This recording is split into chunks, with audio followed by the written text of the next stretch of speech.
कि यह एक ऐसा ग्रंथ है तत्वार्थ सूत्र जिसमें पूरे जैन दर्शन का सार समाया हुआ है। तो इसको जैसे ईसाई लोग अपने बाइबल को मानते हैं, मुसलमान कुरान को मानते हैं, ऐसे ही हम लोग इसे अपने धर्म की बाइबल कह सकते हैं। और सभी संप्रदायों में यह ग्रंथ समान रूप से माने। एकमात्र ग्रंथ ऐसा है जो दिगंबर संप्रदाय, श्वेतांबर संप्रदाय, सभी संप्रदायों में एक ही है।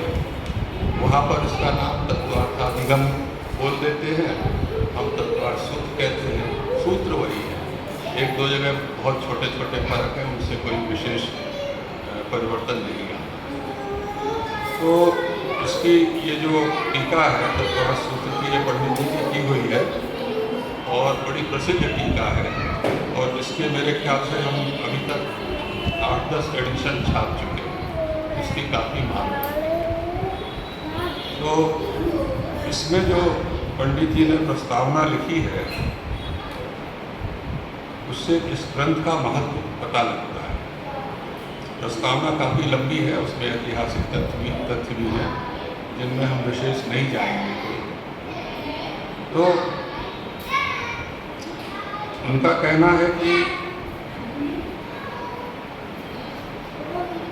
तत्वार्थ सूत्र को कुछ पाठ भेद व सूत्र भेद के साथ जैन धर्म के सभी संप्रदायों ने समान रूप से स्वीकार किया है। वैदिकों में गीता का, ईसाइयों में बाइबल का और मुसलमानों में कुरान का जो महत्व है वही महत्व जैन परंपरा में तत्वार्थ सूत्र का माना जाता है। अधिकतर जैन इसका प्रतिदिन पाठ करते हैं, कुछ अष्टमी चतुर्दशी को करते हैं। दशलक्षण पर्व पर इस प्रवचन भी होते हैं जिन्हें आम जनता बड़ी श्रद्धा के साथ श्रवण करती है। जो कोई इसका पाठ करता है उसे एक उपवास का फल मिलता है, ऐसा कहा गया। संकलन की दृष्टि से भी इसका महत्व कम नहीं है। इसमें जैन दर्शन की मूलभूत सभी मान्यताओं का सुंदरता पूर्वक संकलन किया गया है।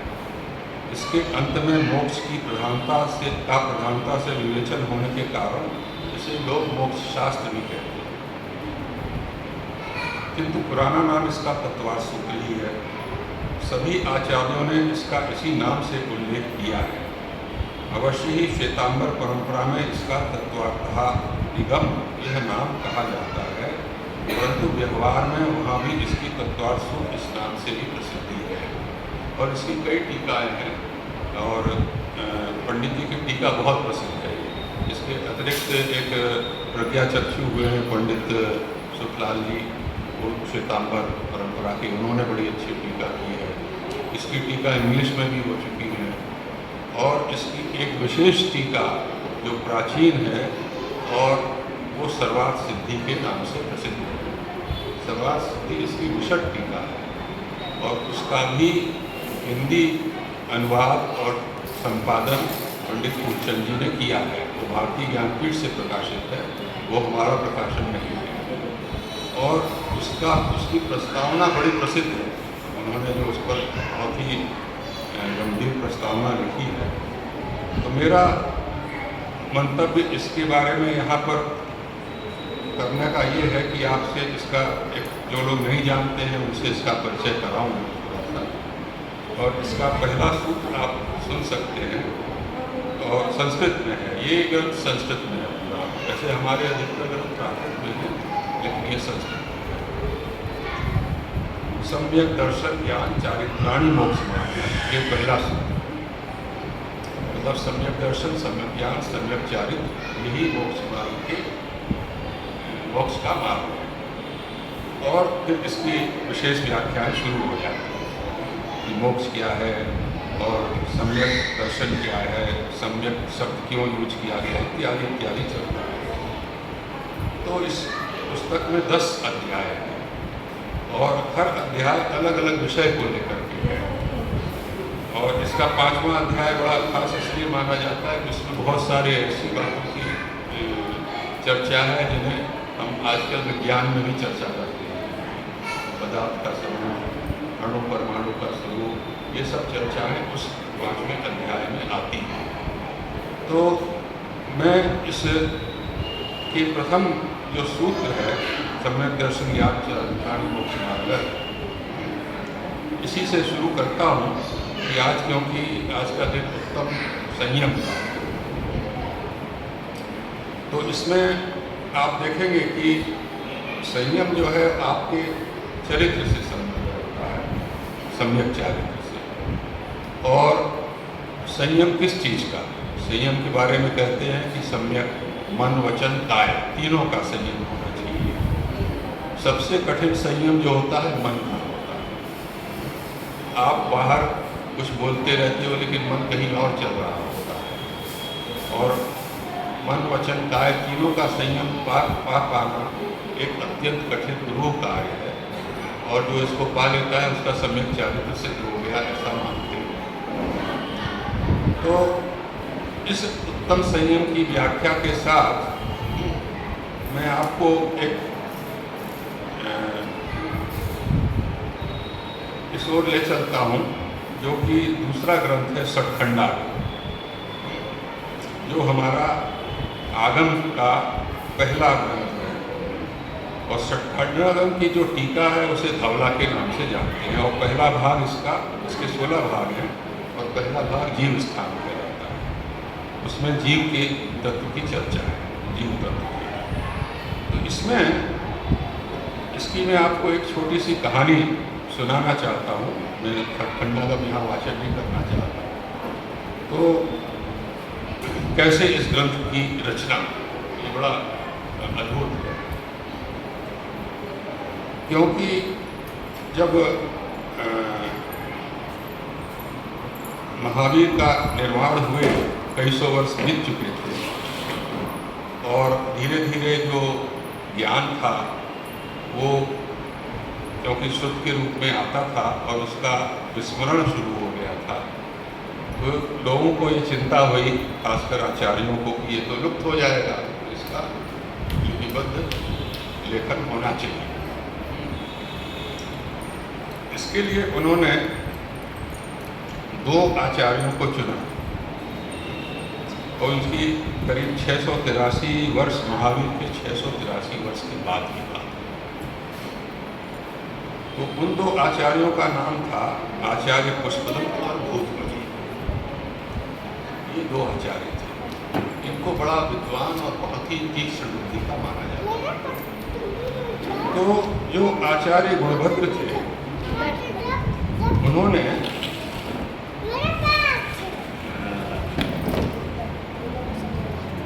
आचार्य महासेन का एक बड़ा संघ था, वहाँ पर संदेश दिया कि ऐसी ऐसी स्थिति है, आप हमें 2 ऐसे मुनि दीजिए जो यंग हों और इस कार्य को करने में समर्थ हों। तो उन्होंने इन दोनों का चुनाव किया। तो दोनों जो पुष्पदंत और भूतबली, ये उनके मुनि अवस्था के नाम हैं, और दोनों गुजरात के थे। ये गिरनार जी में जहाँ पर की आचार्य विराजमान थे, वहाँ पहुँचे, और उनके पहुँचने के बाद आचार्य ने कहा कि इनकी परीक्षा लेना आवश्यक है। तो उन्होंने उनको एक मंत्र दिया कि आप इसकी सिद्धि करके आओ, और दोनों को अलग अलग मंत्र दिया। एक मंत्र में एक अक्षर ज़्यादा था, और दूसरे मंत्र में एक अक्षर कम था, हीन था। तो दोनों गए और सिद्धि करने लगे। तो जब इनकी सिद्धि हुई और मंत्र की जो शक्ति है वो प्रकट हुई, तो इन्होंने देखा कि जिसके मंत्र में एक अक्षर ज़्यादा था, इन्होंने देखा कि अरे इसके तो एक दांत निकला हुआ है। और दूसरे मुनि ने देखा कि उनकी जो सिद्धि में जो मंत्र की शक्ति प्रकट हुई, जो भी देव प्रकट हुआ, उसकी एक दांत कम है। उन्होंने कहा देवों में तो ऐसा नहीं होता, ये तो परफेक्ट होते हैं। तो वो समझ गए कि इस मंत्र में कुछ कमी है, तो उन्होंने उसको ठीक किया और दोबारा सिद्ध किया। और दोनों सिद्ध करके फिर आचार्य के पास गए और कहा कि महाराज इन मंत्रों को हमने इस प्रकार से सिद्ध किया। तो आचार्य श्री बड़े प्रसन्न हुए कि अरे ये तो बहुत ही विद्वान दोनों लोग हैं, और उनको उन्होंने अपना ज्ञान देना प्रारंभ किया, जो उन्होंने लिखना प्रारंभ किया। तो इस प्रकार से इस कहानी के अनुसार इन ग्रंथों की रचना शुरू हुई शतखंडात्मक। तो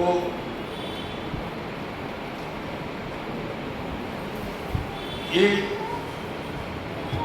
अनेक वर्षों तक चलती रही। अब इसकी लंबी कहानी है, इसमें काफ़ी वर्णन है, इसमें काफ़ी इतिहास हमने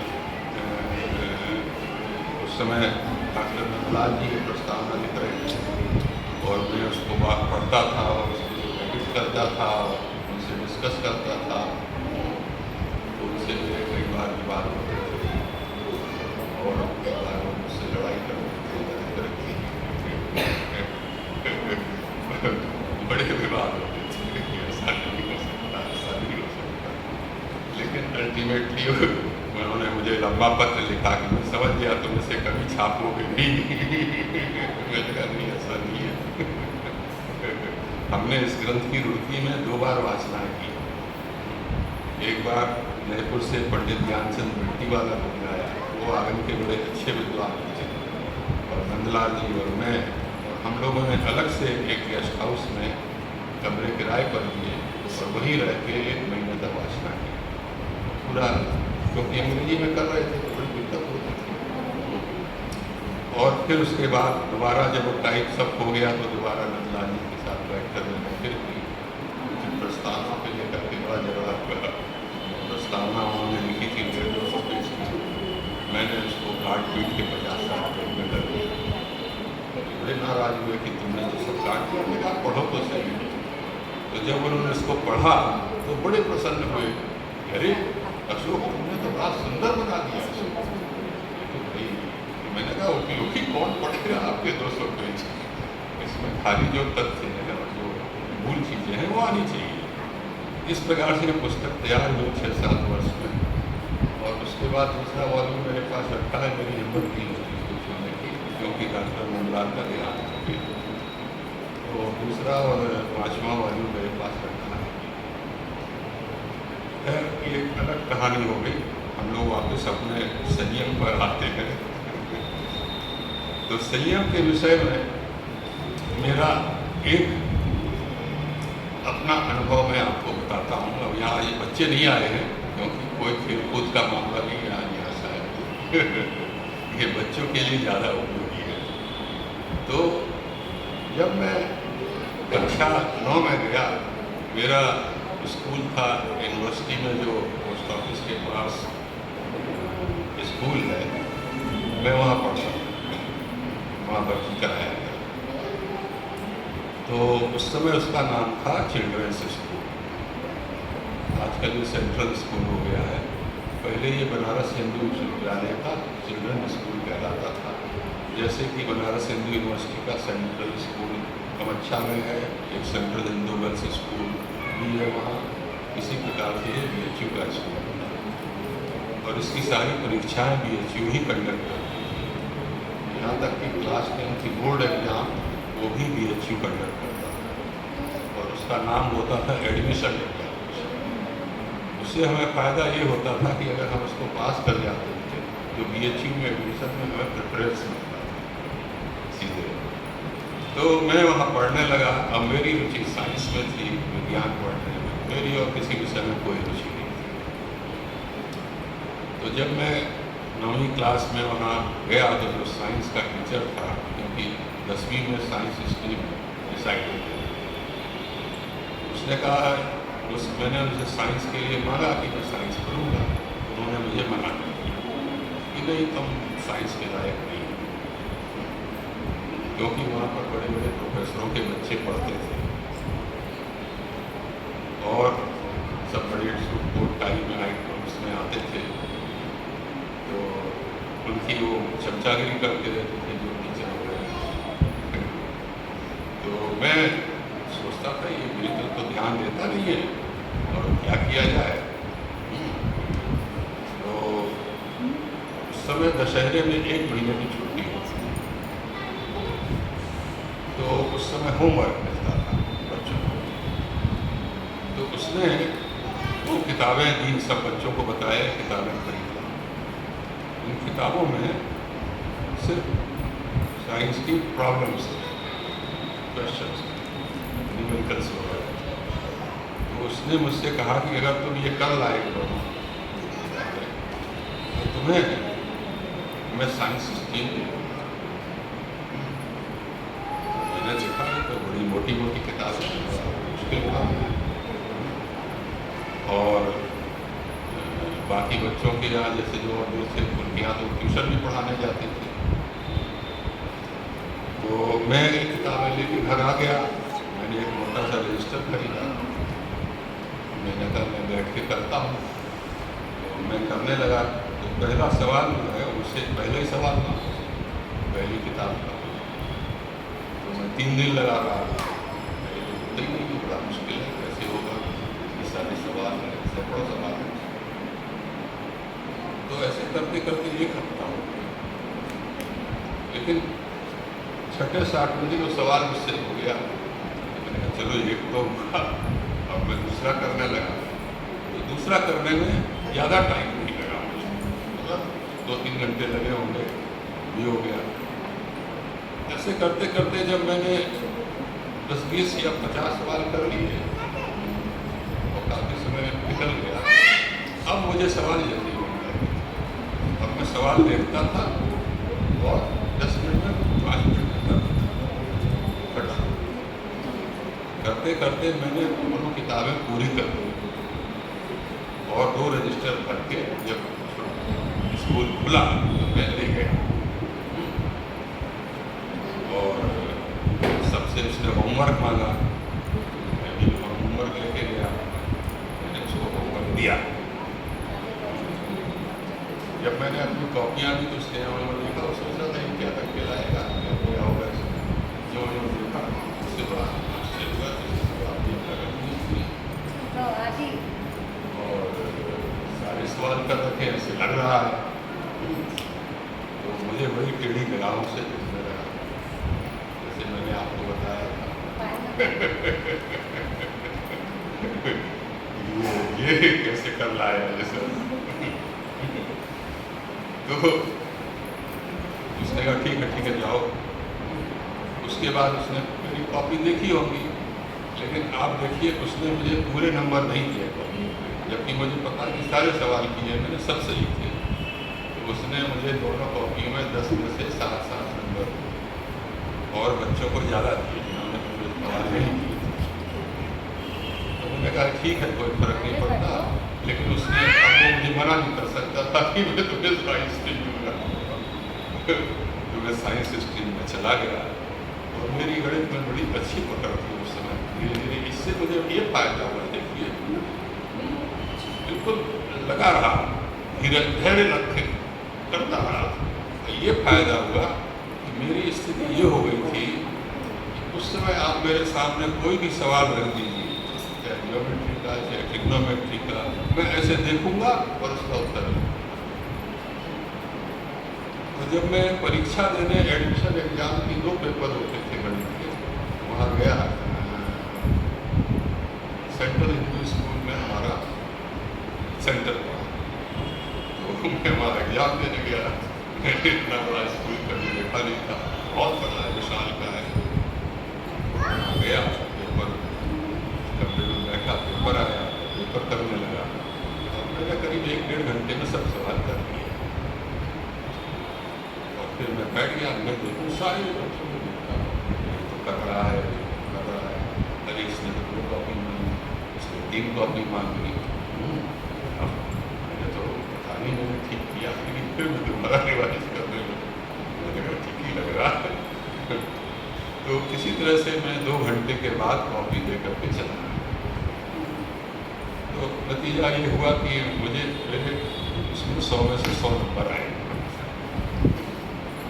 तो उसके बाद जो है स्कूल में कुछ उन्होंने प्राइज वाइज भी दिया, उस समय मुझे याद नहीं है क्या किया था।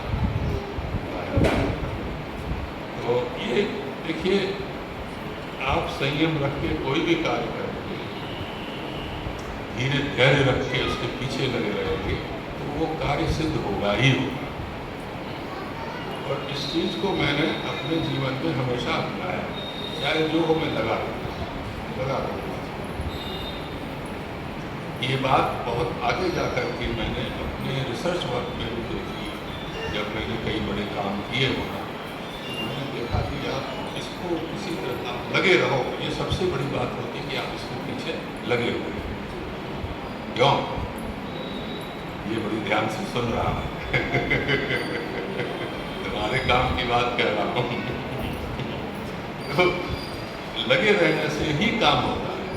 आप छोड़ देंगे, अरे हमसे नहीं होता, क्या करना, क्योंकि वो चीज़ें आपके माइंड में, आपके ब्रेन में वो चीज़ें बनना शुरू हो जाती हैं, उस तरह के सर्किट बनने लगते हैं।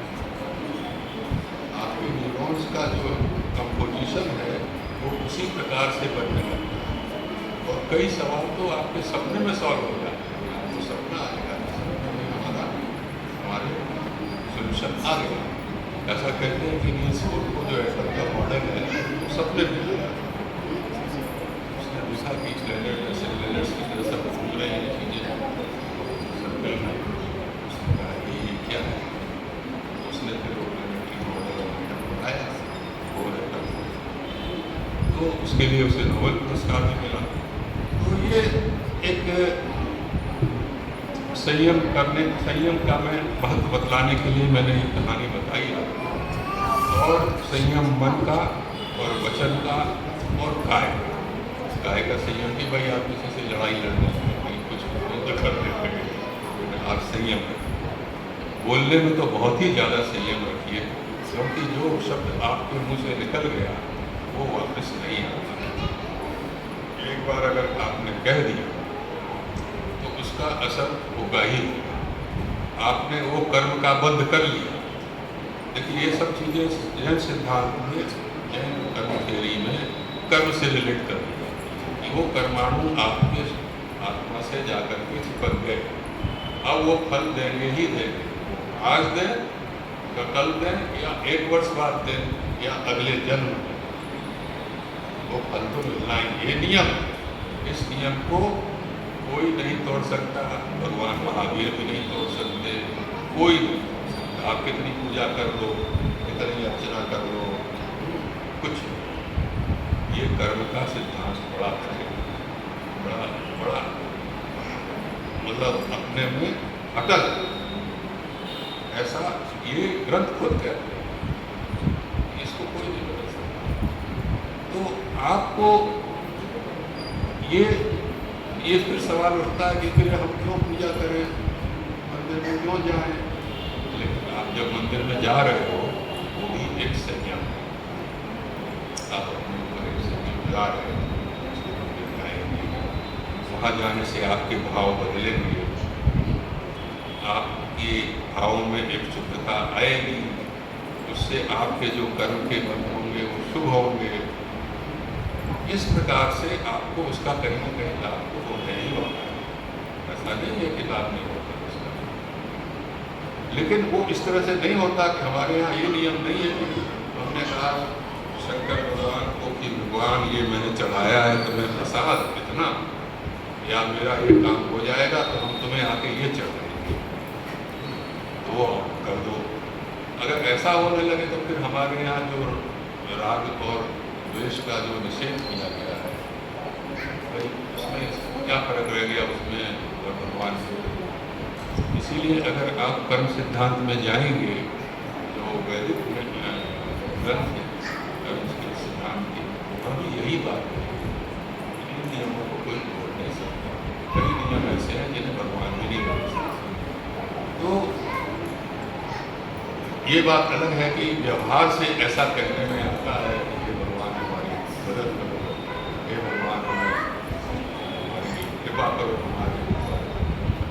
लेकिन वो जो कृपा आप करते हैं वो आप अपने कर्मों से ही करते हैं, क्योंकि वहाँ जाने से आपके भाव ही ऐसे बदल जाते हैं। उसका जो इफेक्ट होता है आपके ऊपर वो अपने आप दिखते हैं। तो मैं समझता हूँ कि संयम के बारे में आज आप लोगों ने काफ़ी